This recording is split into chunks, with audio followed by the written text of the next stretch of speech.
బాబు డైరెక్షన్లో ఒక్కో దశలో బనకచెర్ల ముందుకు.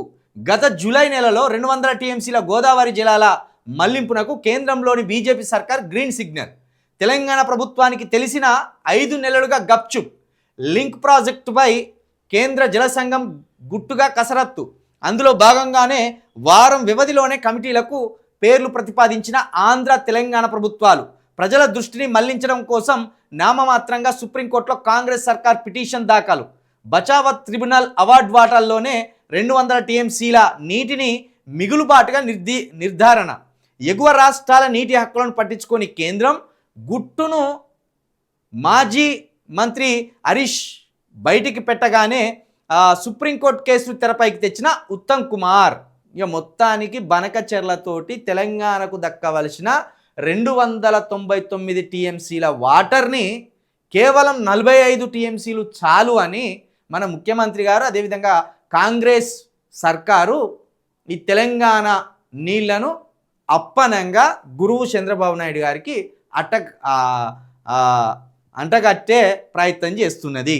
కాబట్టి దీని మీద మన హరీష్ రావు గారు మొత్తం బయటికి తీసి వీళ్ళ ముగ్గురి భాగోతాన్ని వీళ్ళ ముగ్గురి జలదోపిడీని తెలంగాణ ప్రజల ముందు పెట్టిండ్రు. జీబీ లింక్ పరిణామాలు. ఏప్రిల్ 9, 2025 జలహారతి కార్పొరేషన్ ఏర్పాటు. దీనికి సంబంధించి ఏ రోజులు ఎట్లెట్లా ఈ దోపిడీకి ఈ మోసానికి పాల్పడరు అనేది రాసుకొచ్చే ప్రయత్నం చేసిండ్రు. ఈ 2025 ఏప్రిల్ 9న జలహారతి కార్పొరేషన్ ఏర్పాటు చేసిండ్రట. మే 23వ తారీఖు 2025 ఢిల్లీలో Chandrababu press meet. Polavaram Banakacherla link AP game changer అని ప్రకటన. అంటే చంద్రబాబు నాయుడుకు జాకీలు పెట్టి లేపడానికి ఏ రకంగా ఎన్ని మోసాలు చేసుకొచ్చిండ్రు అనేది చేసిండు. మే 23, 2025 అదే రోజు కేంద్రానికి పీబీ లింక్ పిఎఫ్ఆర్ సమర్పణ. జూన్ 2, 2025 పీబీ లింక్ ప్రాజెక్టుపై కేంద్ర ఆర్థిక శాఖకు ఏపీ ప్రజెంటేషన్. ఇవన్నీ ఇస్తా అంటే కూడా ఏం చేస్తాడు రేవంత్ రెడ్డి గారు? గోడగొట్టిన సున్నం లెక్క కిక్కురు మనకుండా ఏదో మంచి ప్రశాంతమైన వాతావరణంలో ఉన్నాడు.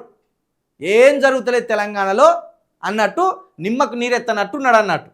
ఇక జూలై 16, 2025 ఢిల్లీలో కేంద్ర జలశక్తి శాఖ ఆధ్వర్యంలో బాబు రేవంత్ భేటీ. వివాదాల పరిష్కారానికి కమిటీ ఏర్పాటుకు అంగీకారం. జల వివాదాలు పరిష్కరిస్తామని పోయి మొత్తం జలాలను తాకట్టు పెట్టి వచ్చే ప్రయత్నం చేసిండు రేవంత్ రెడ్డి గారు గురువు గారి దగ్గర కూర్చొని. ఇక ఆగస్టు 12, 2025 కమిటీకి పేర్లు పంపాలని తెలంగాణ ఏపీ సర్కార్లకు కేంద్రం లేఖ. అక్టోబర్ 3, 2025 పీబీ లింకుకు టెండర్ నోటిఫికేషన్ జారీ చేసిన ఏపీ సర్కార్. అప్పుడు కూడా కిక్కురుమాలేదు, అప్పుడు కూడా మెదపలేదు. కనీసం టెండర్లు ఎందుకు పిలుస్తున్నావు, మా వాటా మాకు తేల్చకుండా మా నీళ్లు ఎందుకు ఎత్తుకపోతున్నామని అప్పుడు కూడా రేవంత్ రెడ్డి గారు కానీ ఈ కాంగ్రెస్ ప్రభుత్వం కానీ నోరెత్తలేదు. నవంబర్ 7న 2025 టెండర్ నోటీస్ రద్దు చేసుకున్న ఏపీ నోటీసు రద్దు చేసింది. నవంబర్ 27, 2025 బనకచెర్లను తొలగించి నల్లమాల సాగర్ను తెర మీదకి తీసుకొచ్చి కొత్తగా టెండర్ నోటిఫికేషన్. ఎందుకంటే అప్పుడు ఆల్రెడీ బీఆర్ఎస్ వాళ్ళు వెయిన్లు ఢిల్లీలో ధర్నా చేసిండ్లు, మా నీళ్లను తరలించకపోయే ప్రయత్నం చేస్తాండి చంద్రబాబు నాయుడు అని కేంద్రానికి లేఖలు రాసిండు, దీని మీద కేసులు వేసిండు. అందుకు బనకచెర్లకు బదులు నల్లమాల సాగర్ అని ఒక కొత్త పేరును తెర మీదకి తీసుకొచ్చి దాన్ని టెండర్లను పిలిచిండు. మళ్ళీ అదే ప్రాజెక్టు, అవే నీళ్ళ దోపిడీ, కానీ పేర్లు మార్చిండు అన్నట్టు. 12 డిసెంబర్ 2025 ముగిసిన టెండర్ల గడువు. 15 డిసెంబర్ 2025 వివాదాల పరిష్కారానికి కేంద్రానికి పేర్లు ప్రతిపాదిస్తూ ఏపీ సర్కార్ లేఖ. డిసెంబర్ 16, 2025 పిఎన్ లింకుపై సుప్రీంకోర్టులో పిటిషన్ దాఖలు చేసిన తెలంగాణ ప్రభుత్వం. డిసెంబర్ 23, 2025 పేర్లను ప్రతిపాదిస్తూ తెలంగాణ సర్కార్ లేఖ. అబ్బబ్బబ్బబ్బా, మొత్తానికి ముగ్గురు కలిసి ఒకేసారిగా ఒప్పందానికి సంతకాలు చేసి పారేసిండు. నీళ్ళు దోసుకపోతే మాకు 45 టీఎంసీలు చాలు అని లేఖ ఇచ్చి ఆ లేఖలో పేర్లు కూడా మీ పేర్లు పెట్టుకోవచ్చు అని పెట్టిండ్రు అన్నట్టు. ఇట్లా ఈ విధంగా రేవంత్ రెడ్డి గారు మన తెలంగాణకి చేస్తున్న ద్రోహాన్ని ఈ పేపర్ల వరుసకొచ్చే ప్రయత్నం చేసిండ్రు.